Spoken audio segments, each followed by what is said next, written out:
अच्छी हो या बुरी कहने वाले के हाथ है। लफ्जों की तो अपनी कोई जुबान होती नहीं। कुछ ऐसा ही है मैकॉले मिलेट 1835 रिपोर्ट के साथ।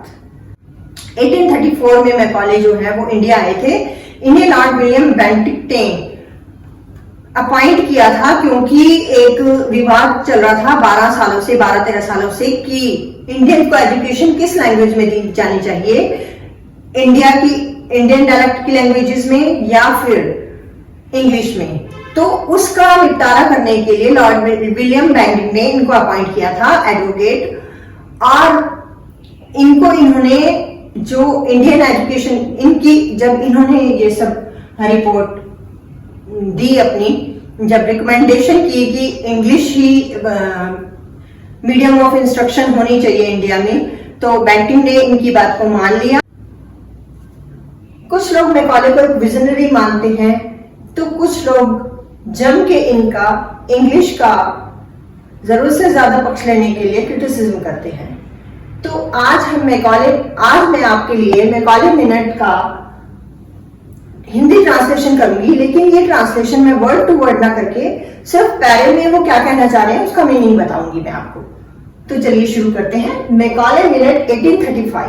मैकॉले कहते हैं कि जैसा पब्लिक इंस्ट्रक्शन कमेटी के कुछ जेंटलमैन का विचार है कि 1813 एक्ट में बहुत ही सख्ती से लागू किया गया है। यहाँ मैकॉले कहना चाह रहे हैं कि इंडिया में एजुकेशन के डेवलपमेंट के लिए ईस्ट इंडिया कंपनी ने 1813 एक्ट में एक क्लॉज रखवाया था कि इंडियन एजुकेशन में 1 लाख रुपए अलग से इंडियन एजुकेशन के लिए रखा जाएगा। तो उस पे ही मैकॉले कुछ अपने विचार व्यक्त कर रहे हैं, और वो कहते हैं कि ये एक्ट तो इन्होंने पास करवा लिया है, लेकिन इसमें इंडियन लैंग्वेजेस में इंग्लिश लैंग्वेज और साइंसेस के बारे में कोई भी बात नहीं की गई है। कहते हैं ये रकम अलग से रखी गई है इंडिया में लिटरेचर के प्रमोशन और रिवाइवल के लिए और भारत के लर्न्ड नेटिव के एनकरेजमेंट के लिए, और ब्रिटिश टेरिटरीज के इनहैबिटेंट्स के बीच साइंसेस के इंट्रोडक्शन और प्रमोशन के लिए। कहते हैं और ऐसा आर्ग्यू किया गया है यहाँ पे, और ऐसा ही मान लिया गया है कि लर्न्ड नेटिव से उनका मतलब है सिर्फ संस्कृत और अरेबिक के विद्वान। कहते हैं यहाँ पे उन्होंने किसी भी ऐसे व्यक्ति को लर्न्ड नेटिव की पदवी प्रदान नहीं की होगी जो मिल्टन की पोएट्री और लॉक के मेटाफिजिक्स, न्यूटन के फिजिक्स से फेमिलियर हो। आगे वो कहते हैं कि विद्वान निवासी से उनका मतलब केवल इतना ही है जो हिंदुओं के सेक्रेड बुक्स कुशा और देवताओं में समा जाने का जो ज्ञान देती हैं। इन सारे रहस्यों का जिन्होंने अध्ययन किया हो, इनकी नजर में तो वही विद्वान है और कोई विद्वान नहीं है। कहते हैं ये व्याख्या तो संतोषजनक महसूस नहीं होती मुझे। कहते हैं ऐसे नेशंस में एक नेशंस का नाम मैं आपको बताता हूं जो यूरोपियन नेशंस में ज्ञान के मामले में सबसे ज्यादा सुपीरियर था। यहाँ पे वो इजिप्ट की बात करते हैं। वो कहते हैं अगर हम इजिप्ट के रिवाइवल के लिए अब तो बिल्कुल ही इजिप्ट तो खत्म ही हो गया एक तरह से, उसका तो पूरा नॉलेज है ही नहीं, अब कुछ भी बचा नहीं है, किसी को जानकारी नहीं है उसकी। जो पहले पुरानी सुपीरियर नॉलेज थी उसकी तो बहुत ज्यादा थी। कहते हैं अब उसके बारे में किसी को जानकारी नहीं है, लेकिन क्या इसका मतलब यह है कि अगर हम उसके लिए इजिप्ट के रिवाइवल के लिए अगर हम 1 लाख रुपए की रकम रखें तो उसका मतलब क्या ये निकालेंगे कि जो वहां के पशालिक के नौजवान हैं वो अपने जीवन के जो बहुत ही उत्तम वर्ष हैं वो हाइरोग्लिफिक्स मीन्स जो उनकी जो पिक्चर स्क्रिप्ट है, मतलब तस्वीरों को मिला के जो उनकी एक लिपि लिखी जाती है, कहते हैं कि उसके अध्ययन के लिए उसके रहस्यों को ढूंढने में वो अपने बहुत ही जो अपना समय है वो कई वर्ष निकाल दें, इस काम के लिए 1 लाख रुपए दिए जाएंगे। ये ढूंढने के लिए कि ओरासिस की कहानियों में जो बिल्लियों की पूजा की जाती है और प्यास की पूजा की जाती है, तो कहते क्या उनके विरुद्ध हम इनकंसिस्टेंसी का चार्ज लगाएंगे? कहते हैं अगर इन ऑब्लिक्स को डिसिफर करने की बजाय, इन रहस्यों को खोजने की बजाय, अगर वो अपनी जो इस समय पे सबसे ज्यादा डेवलप्ड लैंग्वेज है इंग्लिश लैंग्वेज, या फिर और इंग्लिश लैंग्वेज में जो साइंसेस हैं उनका अध्ययन अगर वो करें तो हमें कुछ सही भी लगता है। कहते हैं ये जो इंग्लिश लैंग्वेज है ये लैंग्वेज की कीज है। कहते हैं एक तरफ तो वो वर्ड्स हैं जिन्हें जो ओल्ड सिस्टम को मानने वाले लोग, जो ओल्ड सिस्टम को मानने वाले लोग जिन वर्ड्स को अपनाने के लिए कहते हैं वो वर्ड्स से वो वेरीफाई नहीं करते, और जो वर्ड्स डिसाइसिव लगते हैं उनको वो अपनाते नहीं है। अभी कहते हैं 1 लाख रुपए की जो रकम है,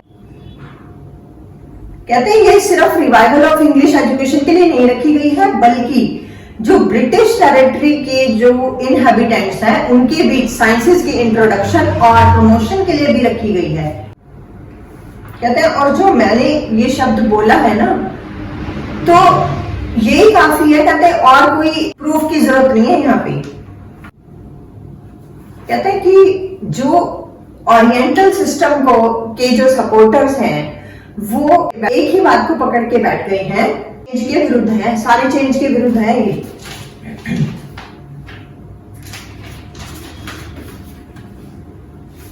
कहते हैं किस बात पे ये बात कर रहे हैं, क्यों नहीं चाहते ये इंग्लिश,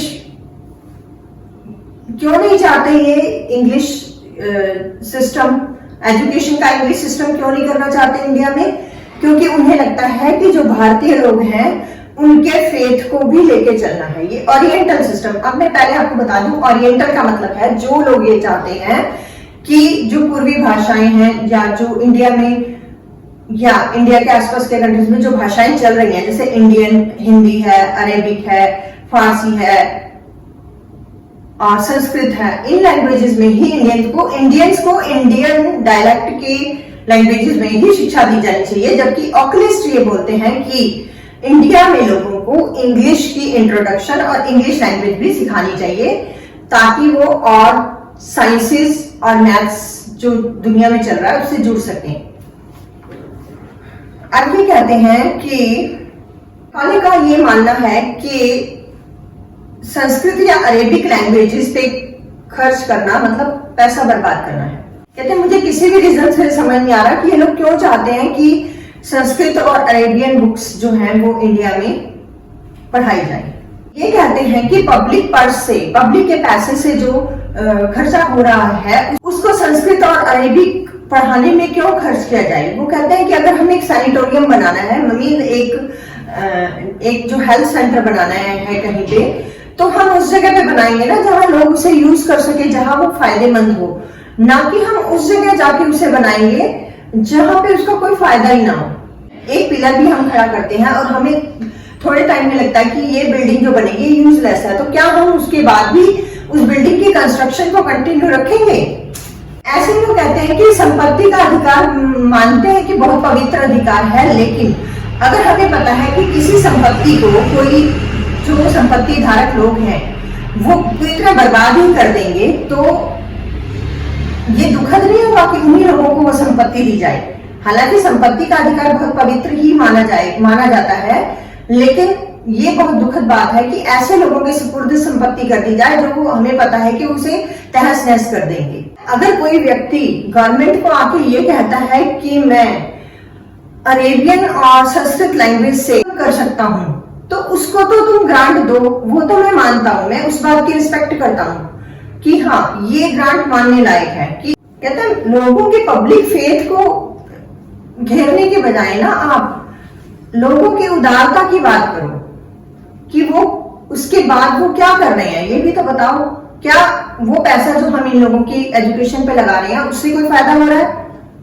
ये जो गवर्नमेंट है, ये जो लैंग्वेजेस सिखाना चाह रही है, जो साइंसेस सिखाना चाह रही है, तो ये साइंसेस तो बाद में जाके एक्सप्लोर भी हो सकते हैं, यूजलेस साबित होगी इस तरह की एजुकेशन।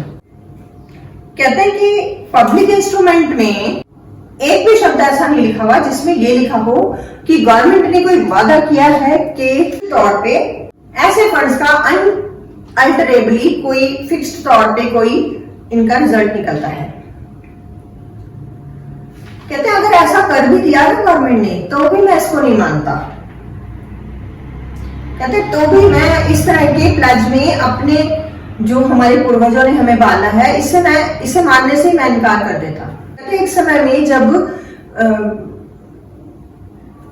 स्मॉल पॉक्स फैला था तब भी गवर्नमेंट ने एक लीगल एक्ट बनाया था कि आज से लेके अनंत समय तक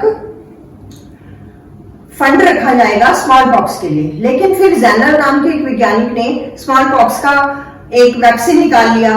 कहते तो क्या तब भी गवर्नमेंट ने वो फंड देना जारी रहा? जब स्मॉल पॉक्स का ही खात्मा कर दिया तो उस फंड का गवर्नमेंट थोड़ी उसको कंटिन्यू करके रखेगी। कहते नहीं रखा फिर गवर्नमेंट ने उस फंड को कंटिन्यू करके। ऐसे वादे तो यूजलेस है ना बाद में, जब उसका आपने कोई परमानेंट सोल्यूशन ही निकाल दिया उसके बाद तो ऐसे वादे का कोई मतलब अपने आप ही खत्म हो जाता है ऐसा वादा। तो कहते हैं कि ऐसी संपत्ति तो संपत्ति धारक के लिए लूट है, बिना संपत्ति धारक की संपत्ति है ये तो एक तरह की लूट है, ये तो लूट रहे हैं हमें। मैं तो गवर्नर जनरल को यही रिक्वेस्ट करूंगा कि इस फंड को इस तरीके से डायरेक्ट करें कि इंडिया में संस्कृत और अरेबिक को बिल्कुल भी एनकरेज ना किया जाए। ये उसी तरीके से इसे डायरेक्ट करें जैसे वो मैसूर के जंगलों में अगर टाइगर को मारने के लिए कोई प्राइज रखा हो उसको वो निर्देश देके निरस्त कर देते हैं ना कि भाई कोई प्राइज नहीं दिया जाएगा, या फिर वो चर्च में निर्देशित कर देते हैं कि पब्लिक मनी चर्च के कामों में खर्च नहीं की जाएगी। इसी तरीके से वो इंडिया में संस्कृत और अरेबिक लैंग्वेजेस के एनकरेजमेंट का जो निर्देश दिया है उसे वो मना कर दें कि अब हम कोई फंड नहीं देंगे लैंग्वेजेस के एनकरेजमेंट के लिए। अब बात ये उठती है कि हमारे पास फंड में 1 लाख रुपए है, अब हम उसको किस तरीके से खर्च करें? अब हमें तरीका ढूंढना है। जो जितनी भी पार्टीज हैं वो सभी एक पॉइंट पे मेरे से सहमत हैं कि इंडिया में जो डायलेक्ट बोला जाता है वो ना तो साइंटिफिक है और ना ही लिटरेरी है, और वो लोग इतने गरीब हैं और इतने र्यूड हैं कि जब तक एक थर्ड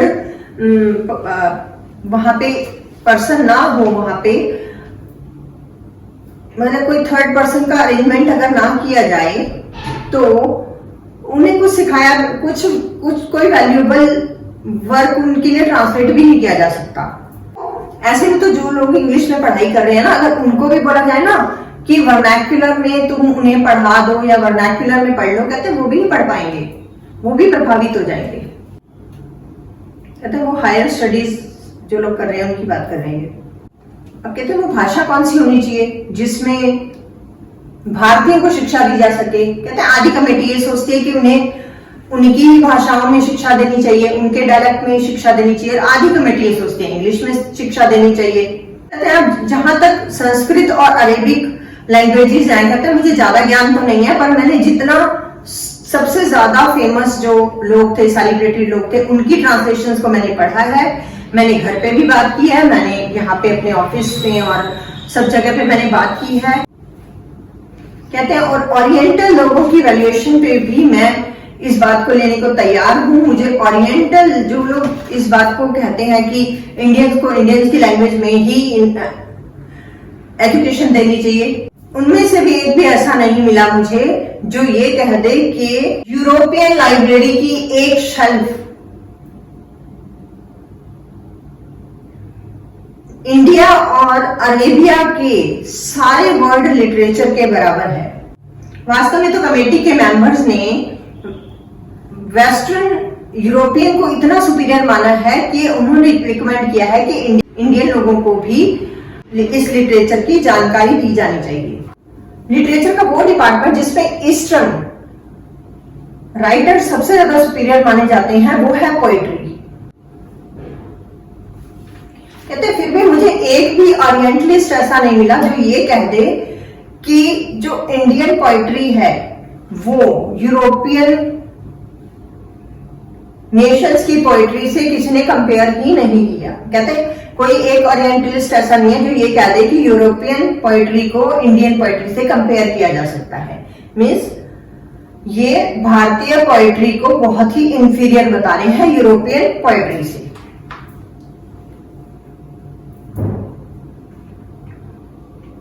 कहते हैं लेकिन जब हम इमेजिनेशन के वर्क, कहते हैं ये तो इमेजिनेशन के वर्क की बात हो गई, लेकिन जब हम इमेजिनेशन के वर्क से उन वर्क्स पे आते हैं जिनमें फैक्ट्स रिकॉर्डेड हैं और प्रिंसिपल्स को इन्वेस्टिगेट किया गया है, तो इंग्लिश वर्क्स ही सुपीरियर हैं। जो सारी संस्कृति बुक्स को इकट्ठी कर ले और उनके अंदर जो भी हिस्टोरिकल इंफॉर्मेशन दी गई है ना, इंग्लैंड के प्रिपरेटरी स्कूल में जो बच्चे पढ़ते हैं ना, उनको जो छोटी छोटी पोएट्री सिखाई जाती है ना, कहते हैं उससे भी कम वैल्यूएबल है वो चीज। कहते हैं फिर ये केस कैसे स्टैंड होगा?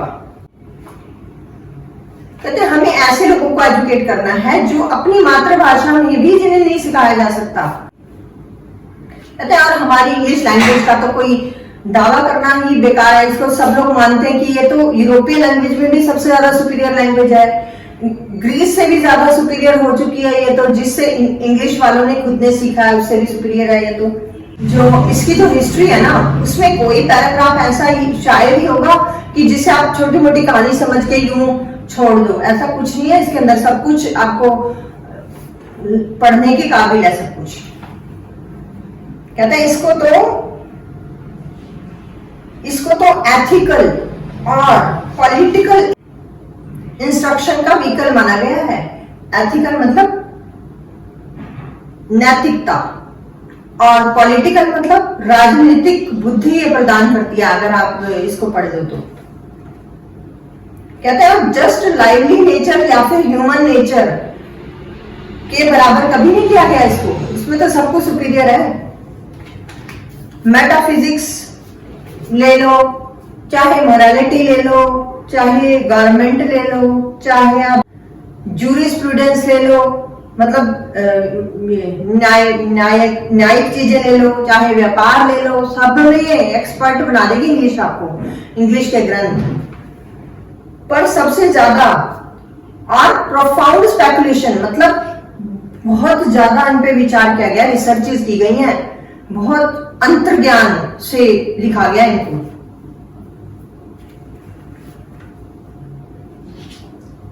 और सारे एक्सपेरिमेंटल साइंस इसके अंदर भरे पड़े हैं जो आपकी हेल्थ को भी प्रिजर्व करते हैं।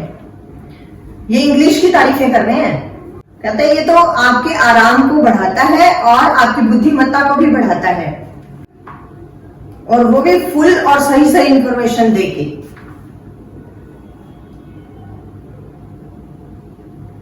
कहते हैं इसमें वो सारी चीजें हैं जो दुनिया के सबसे ज्यादा समझदार नेशन ने इकट्ठा की और क्रिएट की, वो सब कुछ इंग्लिश में भर लिया हमने।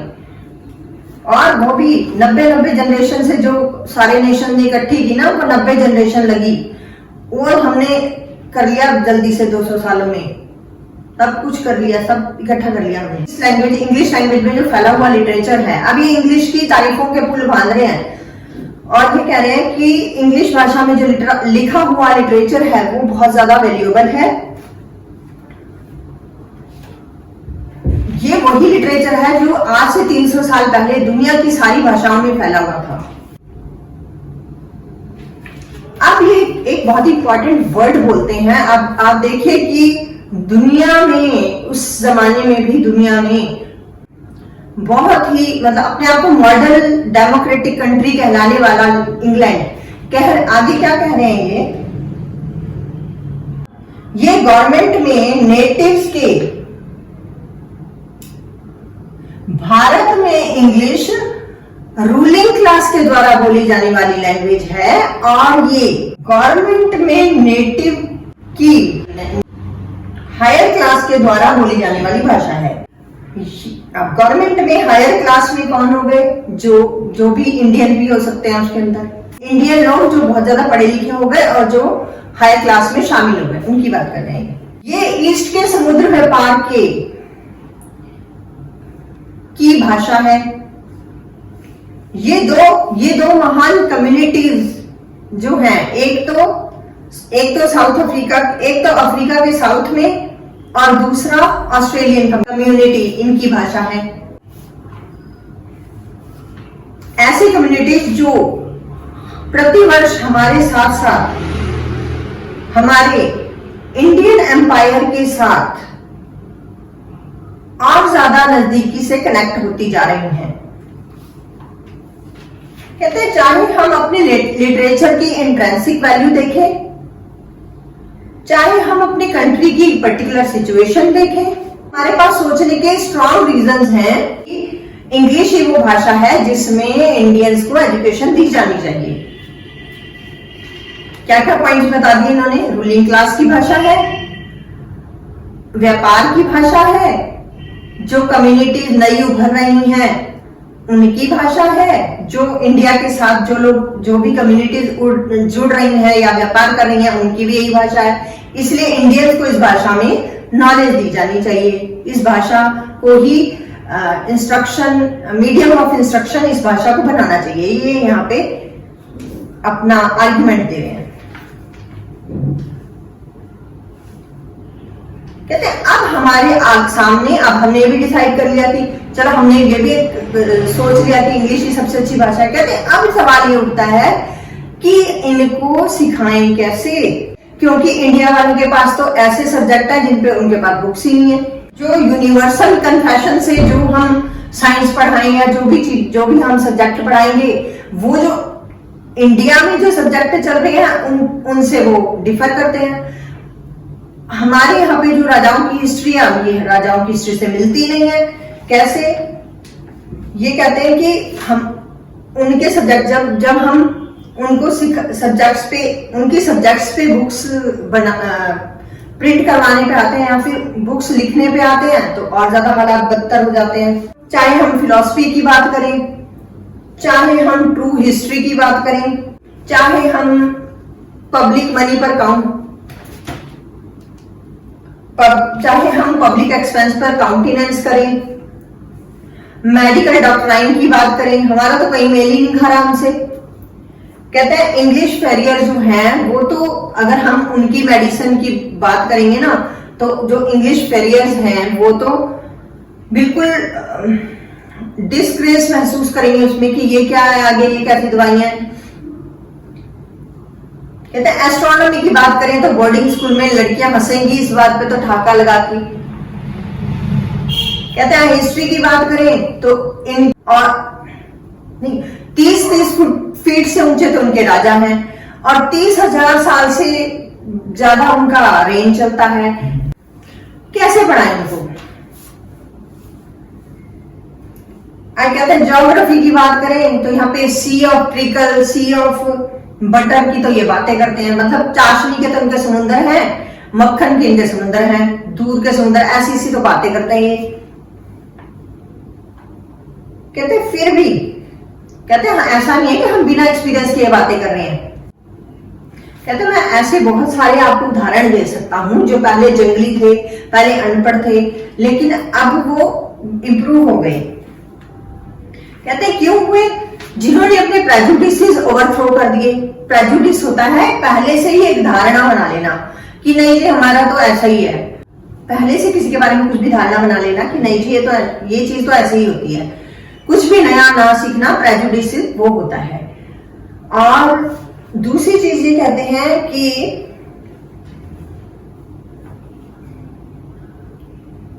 प्रेजुडिस ओवरथ्रो कर दिए। अगर हम ये चीज छोड़ देते हैं कि जो हमने पहले से सोच रखा है वही सही है, तो उसके बाद हम नई नॉलेज तभी ले सकते हैं जब नई नॉलेज लेंगे। नई नॉलेज आएगी तो नॉलेज डिफ्यूज हो जाएगी, तो नॉलेज प्योरीफाई हो जाएगी। कहते हैं और उनकी खुद की कंट्रीज में भी जो आर्ट और साइंस थे वो भी और ज्यादा इंप्रूव हो गए ऐसा करने से।